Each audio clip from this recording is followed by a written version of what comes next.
Kasi mga kababayan, nung narinig ko ho itong balita na to, isa lang ho ang pumasok sa aking isipan. Isa lamang po. Isa lamang ang pumasok sa aking isipan. Kung gaano ka ipokrito at kung gaano ka kung paano ka katigas ng mukha, kakapal ng mukha nito ni Rodante Marcoleta. Mga kababayan. Ang tigas ng mukha niya, grabe. Yung kapag nagsasalita siya, sa isip ko, tumatatak yung sauce. Nagsasalita, naririnig ko yun, nakikita ko pala sa isip ko, in my mind's eye, yung salitang sauce. Sana may ganun din consciousness si Rodante Marcoleta, di ba? Kasi ang tigas ng mukha ni Marcoleta, guys. Ang lala. Ang lala niya. Promise. O, papakita ko sa inyo yung balita. Ito yung kasing balita. Sabi. Are. Marcoleta seeks apology from ombudsman over bend the law remark. Ay, grabe siya. Oo, tigas ng mukha, guys. Oo. Feeling, amo ha? Feeling, puro ka ba, Marcoleta? Oo, purong suka, pwede. Pero, Diyos ko, ang tigas ng mukha ni Marcoleta. Gusto niya mag-public apology yung ombudsman. Grabe. Ang lala. O, pakinggan nyo to. Medyo mahaba, Mr. President, in several decisions of the Supreme Court, the Office of the Ombudsman was admonished for grave abuse of discretion or acts of bending or twisting the law to expand its powers. I may cite several jurisprudence if I must, Mr. President, if I may be required. And we all know that the present Ombudsman, Mr. President, publicly flouted this predilection to bend the law. Does he believe that these decisions of the Supreme Court are wrong and he is not bound by these decisions? Mr. President, the new ombudsman intimated to me that his direction is to abide by the Supreme Court decision and the rule of law is supreme. And therefore is not correct, and there is no basis for flouting those statements publicly declared that bending the law is all right, provided that he is not breaking the law. Mr. President, it's a figure of speech, Mr. President. Figure of speech daw. Mr. President, why figure of speech? The office of the Ombudsman is a high office. We're not supposed to be guided by figures of speech. Our people might be misled into believing that it's all right to bend the law. Ano daw? You should not be guided by figures of speech kasi the office of the ombudsman is a very high position. Oo. Wait lang balik tayo ng konti sa history, mga kababayan. Naalala nyo ba nung mga panahon na nagsasalita ang then President Rodrigo Roa Duterte? Nung nagsalita siya na kill them all or shoot them dead. Anong pinapalusot ni Harry Roque? Anong pinapalusot ni Sal Panelo? Anong pinapalusot nila? Hyperbolic statement. Joke lang. Joke lang naman yun. It's a hyperbolic statement. It's just a figure of speech.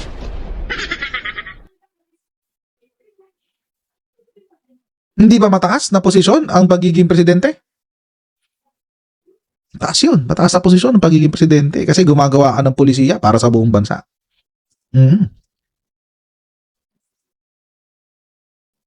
So, ibig sabihin, ang presidente, pwedeng gumamit ng figure of speech, ang ombudsman, hindi pwede.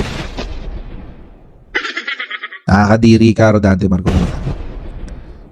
Nakakadiri ka. Alam niyo, nung una na to si Rodante Marcoleta, lodi ko to before admitted naman ako doon, lodi ko to before. Nung hindi pa siya nagpapakita ng tunay na kulay. Ganito ka pala kababa, Rodante Marcoleta. Ganito ka pala kababa. Anyway. The office of the ombudsman should not be bound by figures of speech, sabi niya. Yung presidente, okay lang. Nung sinabi ng presidente na siya ay nagmamariwana, ano yung palusot ng ng Sal Panelo? Ano yung palusot ng Harry Roque? Joke lang naman yun. Kayo naman.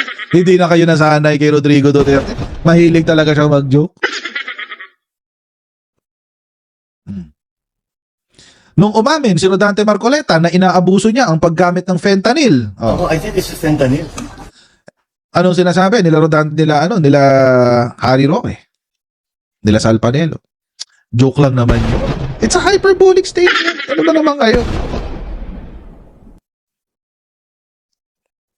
Tapos ngayon, magde-demand ka ng, well, wala pa nga tayo doon sa pasabog, nandito pa lang tayo sa sa double standard niya pagdating sa paggamit ng figures of speech. Provided we do not eventually break it. It should explain succinctly, Mr. Speaker. It should explain very well that that is not correct. That he was wrong in saying that. He was very wrong in confirming and even affirming that Very, very publicly in wrong. one of our hearings in the Blue Ribbon Committee. Can we expect that, Mr. President? For the Ombudsman to do?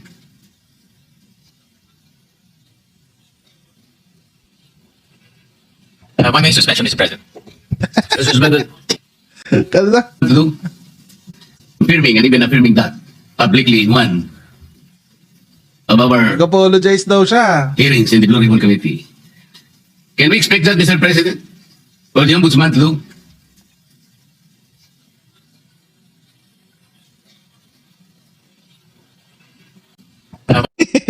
Nakakatawa yung reaction ni Boying Repulia.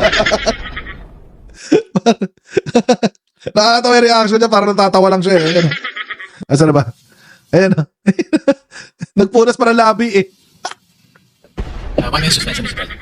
1 minute suspension daw. Okay. Majority Leader, what is your pleasure? Pinag-a-apologize ang Office of the Ombudsman doon daw sa paggamit niya ng term na na tawag dito na law bending daw is okay. Oo. Yan. Tuloy natin. After 1 minute na recess, tuloy natin. Under that motion. Mr. President, with all due respect to the good gentleman from Tarlac, Pampanga, the Senator Marcoleta, we have very, very rarely given way to such a motion to suspend the rules, especially during budget plenary deliberations. With all due respect to Senator Marcoleta. So I apologize that it may not be possible also this morning, Mr. President. So therefore, we are not entertaining the motion. We are not entertaining the motion, Mr. President, but the chairman remains fully capable of addressing the important issue raised by the good gentleman. All right, thank you. Ang gusto kasi ni Marcoleta, i-suspend yung rules para si Ombudsman Boying Remulla mismo ang sasagot at siya ay magpa-public apology. Oo, yung kasi gusto niya mangyari, i-suspend yung rules ng Senate na to allow si Remulla, si Ombudsman Boying Remulla na magsalita at mag-apologize. Kasi nagsasalita dito yung chairman eh. Oo. So, ayun, yun ang gusto niyang gawin. Tuloy natin. Thank you, Mr. President. Thank you, Majority Leader. Muli nagpapasalamat po kami kay Senator Marcoleta at tinanong niya po yung itong issue. Nagbibigay po ito ng oportunidad para sa ating bagong ombudsman klaruhin yung kanyang mga nasabi. At wala akong intention to bend the law. That's very clear. In fact, ang prinsipyo po ng ating bagong ombudsman is to follow the law and uphold the law. Dahil naniniwala siya na ang rule of law is supreme, Mr. President. So, para lang klaro na itong nasabi niya ay isang figure of speech, pero wala akong intensyon na baliin po ang batas. Dahil ang kanyang intensyon ay ipatupad ng batas ng may integridad at may katarungan, Mr. President. Mr. President, kaya ko lang naman po ipinipilit ang bagay na ito sapagkat I think even the Ombudsman as a lawyer himself believes in the core doctrine of our legal system, dura lex sed lex. Ayun, Duralex said Lex. Yung sinasabi natin bending the law will be inconsistent totally with this core legal system. Tandaan niyo yun mga kababayan ha, yung sinabi niya na Duralex said Lex. The law may be harsh but it is the law. Yung sabihin nun. The law may be harsh but it is the law. Duralex sed Lex. Okay. Ibig sabihin nun mga kababayan, hindi mo pwedeng baliin ang batas. Oo. Hindi mo pwedeng baliin ang batas. Kung anong sinabi ng batas, yun lang ang susundin mo. Wala nang iba. Oo. You cannot break it, you cannot bend it. Duralex sed Lex. Yun ang ibig sabihin nun mga kababayan. Okay. Tandaan nyo yun ha. Kasi sa bunganga niya mismo nang galing. Diyan sa pusaling bunganga niya mismo nang galing yung Duralex sed Lex. Napaka-ipokrito mga kababayan eh. Patapusin ko pa ba? 3 minutes? Wag na natin tapusin, mga babae. Naiirita lang ako sa pusaling bukanga nito ni Rodante Marcoleta. Alam niyo kung bakit? Kasi ganito, mga babayan. Baka lang kasi nakakalimutan nyo to. Baka nakalimutan to ni Rodante Marcoleta, mga babayan. Itong nangyari na to. Ang sabi nila ay, paano nagkaroon ng expenditure na ganito kataas, ngayon ang kanyang asset ay mas maliit. Sen, paano ba nangyari? Siguro sagutin na lang natin. So paano mangyayari ka na napakalaki ng ginastos niya, wala naman siyang contribution na nakalagay. Yes, of course. So contribution sabi niya zero. Zero. Okay. Ngayon kung pagbabasihan yung salin niya, ganito lang karami, sobra-sobra yung contribution. Yung expenditure. Di ba? Hindi, wala siyang expenditure niya, 100 something million, 112. Samantalang nga rin yan, nasa 52M. Yes. Di ba? Paano mo naman ipapaliwanag yun? Oo. Dokumento yan, Sen. Ganito yan, napakasimple lang ng paliwanag dyan eh. Nakalimutan po nila na napakarami kong kaibigan. Okay. Ang marami po sa inyo ay nasa harap ko ngayon. Yes, sir, alam mo, mga kaibigan ko, nagbigay sa akin talaga. Alam mo, pakiusap lang nila. Isa lang. Tanggapin mo ang tulungan ni sa'yo. Okay. Congressman ako noon Kong. Kami po ay naniniwala na karapat dapat kang makarating sa Senado. Tanggapin mo ang halagang to. Marami sila. Isa lang ang kanilang pakiusap sa Ano po akin. yun? Sana mo muna kaming si-disclose ang identity. Sa napakaraming mga reasons. Maaaring halimbawa, yung kumpanya niya ay baka makita ng administrasyon. Tinulungan mo siya, baka ipitin. Baka repeated. O yan naman, nagtatrabaho sa gobyerno, mataas na katungkulan. Kasi mga kaibigan naman ako talaga. Pwede ba yun, Sen? Na hindi mo i-disclose? Kaya na, breakin mo muna ako. Nililay down ko yung predicate. Di ba? Excited ka talaga. Excited ako kasi nakaputos na Okay, ito lang ang kanilang pakiusap. Kasi kailangan igalang mo yung kanilang pakiusap. Tinulungan ka eh. Nagtiwala sa iyo. Gusto ka nilang manalo. Karapat dapat ka sa Senado. Okay. Ang pakiusap ko lang. Ano sila na sa akin? Huwag mo nag-disclose ang identity ko. Okay. Pero talagang tinulungan nila ako. Iba't ibang mga kaparaanan, iba-ibang ganito, iba-ibang halaga, ibang ganyan. Ngayon, kapag ka naglagay ako ng figure sa contribution, mapipilitan akong mag-disclose ng pangalan nila. Alam mo kung bakit? Merong kaakibat na kung tawagin ay deed of acceptance of donation. Okay. Kaya ba, binigyan mo ko ng ganitong halaga? Isa ka doon sa kaibigan ko. Mapipilitan ako doon sa punto na yon. Ilalagay ko yung pangalan mo kasi nandun ka eh. O edi ngayon nilabag ko yung kaisa-isang kahilingan ko sa akin. Yun, no? Tama? Oo. Okay. Magagalit ako. Ngayon, ang sabi nila sa akin, paano yung kako? May contribution to eh. Hindi, sabi niya, binigay ko nga sa'yo, contribution, pero utang na loob mo sa akin yan. Ituring mo na lang na utang, sabi niya, di ba? Loan. Hindi, utang lang. Basta utang na hindi babayad. Utang na loob eh. Ngayon, dahil sa hindi ko pwedeng isiwalat ang kanilang identity, kaya sinabi ko, zero yung contribution. Na mapipilitan ako ngayon na gawing zero yun. Dahil kapag hindi ko nilagay, kapag nilagyan ko ng amount yun, mapipilitan ko isa-isa kayong i-disclose ko ang inyong identity. Ngayon, hindi naman po pwedeng hindi ko gastahin yung binigay nyo sa akin. Kasi iba, magkakakilala kayo eh. Sa halimbawa, ang nilagay kong gastos ko ron, 5 million, sabi ko. Nakukwenta nila eh. Ba, tinago ni Kong Dante. Tingnan mo nga naman ang buhay, nanalo na, kumita pa. Sa'yo ko naman yun. Kasi pinagtiwala nila sa akin. At Kailangan gastahin ko yun. Kailangan talagang expect. Hindi pwedeng hindi ko gastahin sapagat binigay nila sa akin. Sapagat gusto nila manalo ako. Nitiwala sila sa akin. Pinagtiwalaan nila ako. Okay. Meron mong batas, Nelson. Na magsasabi, pipilitin ko silang i-disclose. Bigyan mo ako ng batas. Ayaw mo sumagot. Yung pagpapail ng sources, Sen. Oo, ano? Kailangan ilagay mo doon kung may contribution ka o wala. Pinapanatili nga nilang huwag nabunyag ang identity. Yun ang pinanindigan ko. Di ba? Maski yung, mas alam, nasagot siya na maayos nung ang pangalan niya, yung yung kausap ni Rodante Marcoleta. Basta siya, kung ano ba pangalan niya.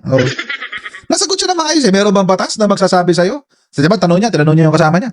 Meron bang batas na magsasabi na dapat kung na kinokompel sila na magsabi ng kanilang identity?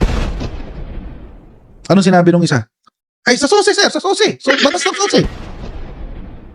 Hindi nga pwede yun kasi makukumpel ako. Pinanindigan ko yun.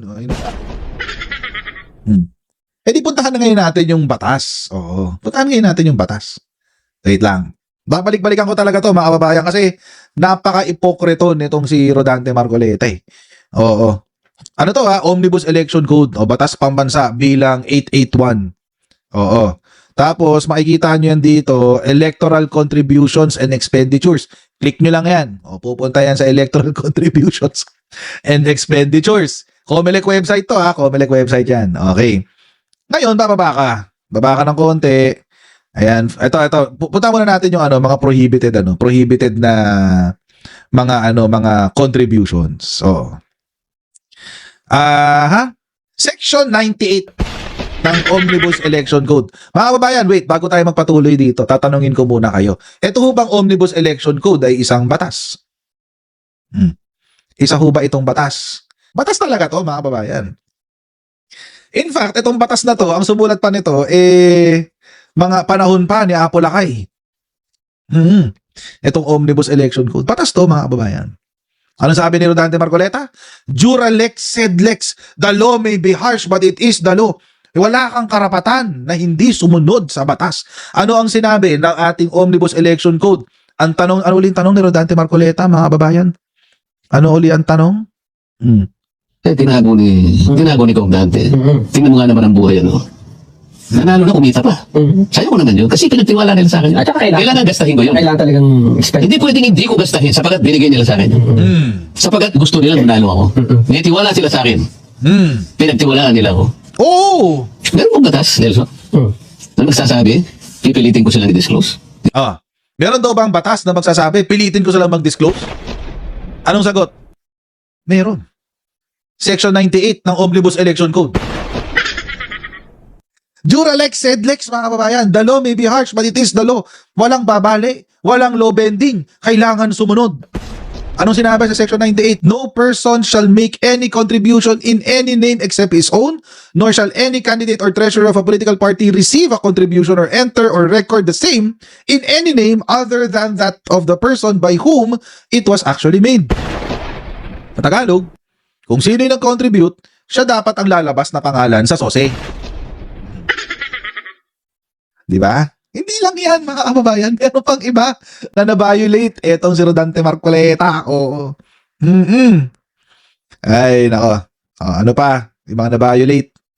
Ito. Records of contribution. It shall be the duty of every candidate, treasurer of the political party, and person acting under the authority of such a candidate or treasurer to issue a receipt for every contribution received. Nagtanong, mga kababayan, nagbigay ba ng resibo si Rodante Marcoleta sa kanyang mga donasyon? Anong sinabi niya? Hindi. Hindi siya nagbigay. Bakit? Kasi kapag nagbigay siya, kailangan niyang ilista yung pangalan sa SOSE. Di na-offend naman yung kanyang kaibigan na nagbigay, di ba? Magagalit yung kanyang, binali niya yung usapan nila ng kanyang kaibigan na hindi sasabihin ng kanyang pangalan. Di ba? Law bending? Marcoleta, law bending yan eh. Ano pang sabi? Kailangan mo mag-submit ng SOSE, Section 107. Ano daw yung nakasulat? Ano daw dapat yung laman ng SOSE?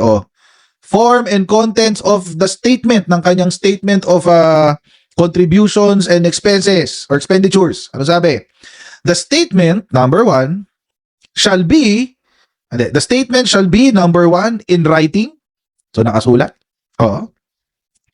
Subscribed and sworn to by the candidate. Ibig sabihin, notaryado. Ninotarize, mga kababayan. May issue sa notaryo itong si Rodante Marcoleta. Anyway. Tapos, shall set forth in detail. Dapat daw isulat ang mga detalye. Ng detalyado pala. Isulat ng detalyado ang alin? Letter A, the amount of contribution, the date of receipt, and the full name and exact address of the person from whom the contribution was received. Jura lex sed lex Rodante Marcoleta. Sa bibig na niya mismo namutawi ang salita na the law may be harsh but it is the law. Mga kababayan, itong batas na to, dapat sinunod niya.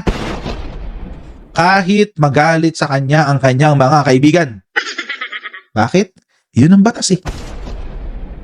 Kasi Tapos mag-iiyak ka, hihingi ka ng public apology sa ombudsman dahil sa low bending comment. Eh, ikaw nga, law breaker eh. Si Rodante Marcoleta nga, law breaker. Nakarinig ba tayo ng apology sa kanya? Nakarinig ba tayo ng matinong paliwanag sa kanya matapos siyang mag-confess on national TV sa kanyang pagbe-break ng law?